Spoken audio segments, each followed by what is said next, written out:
Have you ever felt like your confidence was being destroyed by something you couldn't control? For me, it was baldness. Imagine being in your early 30s, successful, yet constantly battling low confidence because of something as simple as hair loss. It's not just about how you look, it chips away your self-esteem and affects everything, your career, relationships, and personal life. I used to love going on dates and being social, but baldness made me avoid even the simplest interactions. That's when I decided to take action and choose a hair transplant. Hi everyone, my name is Adi. I live in Sydney and I'm here at QHT Haridwar to get my luscious hair back. I'm really excited for it and let's see how it goes. And I got to know about this from one of my cousins who was here 2 years ago. I mean, he did his transplant from QHT Haridwar and the results were like super good. His hair has gone back to the original length he had. And looking at him, I was like, okay, I should do it as well. And hence I came to QHT Haridwar. I read all the reviews on Google and it was amazing. All the people had good comments about it, which made me believe, okay, this is the right place for me to go. So yes, here I am and hoping for the best. To what I remember, I think 2 years ago, I started seeing my hair because but now you used to take a shower and then I used to see my hair on the floor. I got a bit concerned, but at that time I was like, okay, it's normal. But soon after that, like 3 months into that, I started losing a lot of hair and my confidence was under the belt. I was like, shit, because I was always obsessed with my hair and I never thought I'd lose my hair. I was like 30 years old at that time. So it did hamper my confidence and I think I'm going to regain it soon once I do my surgery over here at QHT. To an extent, it did professionally, but I was more worried about my personal life. Because I am not married still, and it's always good to go on dates and with a huge chunk of hair on your head, and rather than wearing a cap or going bald. I don't prefer. I mean, men are super confident being bald, but I'm not.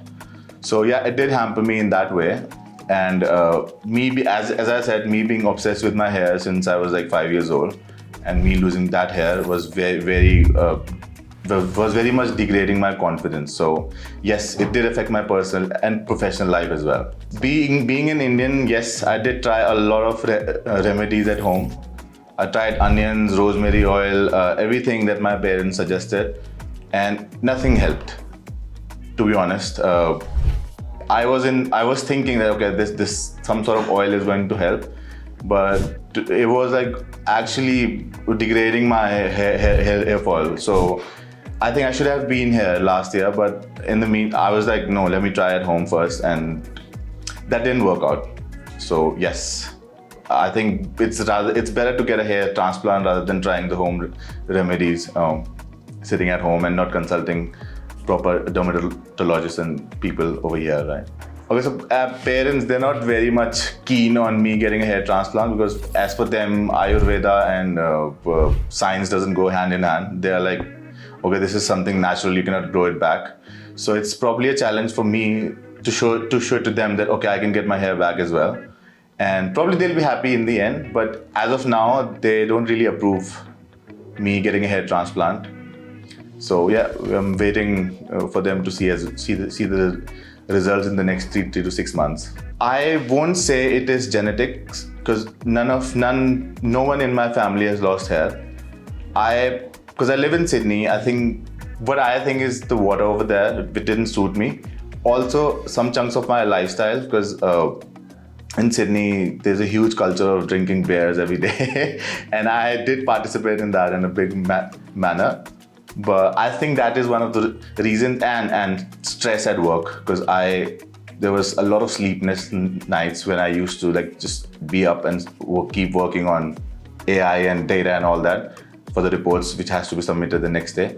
So I think, yeah, part of my lifestyle and the change of water when I went to Sydney, and maybe that's the biggest. So yes, my work is definitely stressful. I work as a data analyst for a construction company. And as I was having a conversation with you, so AI has been a major role. AI has played a major role in IT and data, and this has just came into the game, right? So me learning AI, and on the contrary, I'm working in the old school manner as well, has given me a lot of stress. So I think work related stress was the biggest stress in my life And I could say that this could be a major reason for my hair loss. I see myself with full of hair. I want long hair. I want my long hair back. I'll show you photos once we're done with this interview. I had like super long hair, and I did straighten them. I did put keratin on them just once in life. So I don't think that was the reason. But yeah, I see myself with luscious long hair. It's like Tere Naam looks probably. Okay, I'm feeling excited. Okay. I'm a bit anxious too because I've never had anesthesia on my head. But yeah, I'm mostly excited and I'm just waiting for this surgery to be over so that I can get my hair back soon, man. People will understand this who've lost hair. And I think more people who've lost hair should come over here and get it done rather than putting onion oil on their head. Alright, finally I am going in for the further process and I'm excited about it. And I'm also excited to come back to you guys in 6 months and show you guys my hair. And I'll see you guys after that then. Thank you. Thank you so much. This was my before condition, which was carefully and thoroughly analyzed by the experts at QHT Clinic. My hairline had completely receded with only a few hairs left in the frontal tuft. The frontal area was visibly damaged and there was clear thinning in the mid-scalp and crown areas where a hair transplant was absolutely necessary.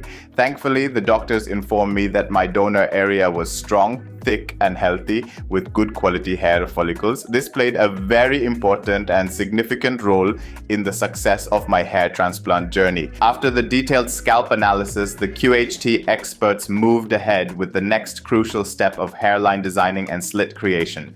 Before starting the markings, my hair was neatly trimmed and my scalp was thoroughly washed to remove any oil, dirt or impurities. Once the scalp was clean, the doctors designed a natural looking hairline, carefully maintaining correct facial proportions by measuring the exact distance from the glabella point. After this, the entire recipient area was precisely marked, which helps to achieve complete facial frame.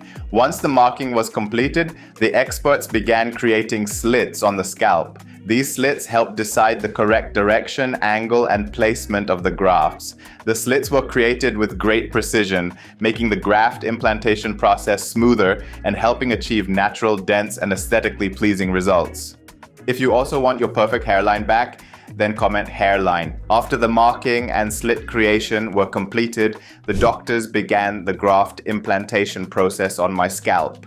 In the hairline zone, only single and thin hair follicles were implanted to ensure a soft and natural looking hairline. In the frontal area, excluding the frontal tuft and the mid-scalp region, double and triple hair follicles were implanted to achieve optimal density and coverage. For the crown area, graft implantation was performed by following the natural swirl pattern of hair growth. A balanced combination of single, double, and triple hair follicles was used to maintain a realistic and natural appearance. Additionally, the QHT technique was used during my surgery. This is the same technique that was used in my cousin's case, through which he achieved excellent and very natural-looking results. If you want to know more about the procedure, comment hair transplant. Our experts will tell you every aspect of hair transplant. Hey, so my name is Aditya. I've just got done with my surgery upstairs. It was phenomenal. I didn't feel like I was going for a surgery. I mean, my OT experience was phenomenal. Everything was done in a way that I didn't feel like I'm a patient over there. Starting from putting anesthesia, and it didn't pain much. They were using some sort of new techniques with the vibrator that it didn't feel like that they were putting on some anesthesia. And once I had been put on an anesthesia, I didn't feel anything after that. Every 5-10 minutes, people were asking me, how are you, how's it going? And people were talking to me. They didn't make me feel like that I was going through an intensive surgery, to be honest. And it took more than 6-7 hours. And they also fed me some lunch in between. That we had minimal breaks. So overall, it was great. And I'm gonna be here in after 5 days to get a hair wash. So probably I'll get some hair by then. Doctors, nurses, everybody was like over the top, man. Doctors, I think the doctor came in thrice. She was just checking on me. Hey, hi Aditya, how you doing? And she was just checking on my pulses and everything. And the nurses were there all the time. and they were like two boys who were sitting and they were doing my procedure, and they were like talking to me all the time, and they were asking me about my stuff so that so that my mind gets always busy, right? So that was good. Actually did help. So yeah, thinking about that, I was really nervous at that time. My blood pressure was going really high, and the doctor said, "You're being anxious. Everything is okay with you." But now I'm done with the surgery. I was thinking, why was I anxious? Everything was like super chill up there, and it didn't actually feel like a surgery. I've been through other surgeries in life, but this didn't feel like a surgery at all. There was no pain. I think nobody should be frightened of hair transplants. I've broken a bone, I've broken a thumb. That surgery was more intense than this hair transplant. So I think nobody should be afraid of that. And if you are balding, if you are losing your confidence because of your hair, I think you should definitely come over here and get it done. Get it out of your way. I got 4,000 grafts, which was which was enough. I was suggested 3,500, but eventually when the pictures were taken, I needed more grafts, and I was okay with it, because if you're doing the hair transplant once, you better get it done in the right way rather than just putting less grafts. I am more than satisfied with that, and the good thing is I have a little patch in between. So the lady was like, "You have strong hair over there. Don't need to put more hair on top of that." So they left it on purpose, that you don't need extra grafts for that. So that was I like that part, that okay, they're not asking me to pay more or maybe use more grafts. They were like, no, you have good hair in the middle, so which is good. Righto. So I'm gonna be here on the 7th, after the 5th day from today, for my head wash. And then I'm going to see you guys again. So stay tuned for the video, and hopefully everything goes well, which I am very sure will be. Now, let's understand the precautions and care that the doctors advised me to follow after the surgery. Most importantly, I was instructed not to touch or rub the transplanted area, as the implanted follicles are very delicate. The donor area bandage should be removed after 24 hours, while the forehead bandage should stay in place until the head wash day to prevent swelling. The donor area should be gently cleaned twice a day with saline or lukewarm water, and ointment should be applied for faster healing. I was advised to sleep straight for 5 to 7 days, avoid heavy workouts for 45 days, not wear a helmet for 1 month, wear a surgical cap for 15 to 20 days, and avoid direct sunlight for at least 1 month. So guys, this was my complete hair transplant surgery journey. Going forward, you will continue to see more updates of my journey right here on the QHT channel. If you also wish to experience a similar transformation and regain your confidence, book your consultation today. Thank you for watching. Hello friends, अगर आपने अभी तक हमारे channel को subscribe नहीं किया है तो प्लीज इस वीडियो को लाइक कीजिए, शेयर कीजिए और हमारे चैनल को सब्सक्राइब कीजिए। और ध्यान रहे, बेल आइकन दबाना ना भूलें, जिससे हमारे हर वीडियो का अपडेट आपको समय समय पर मिलता रहेगा।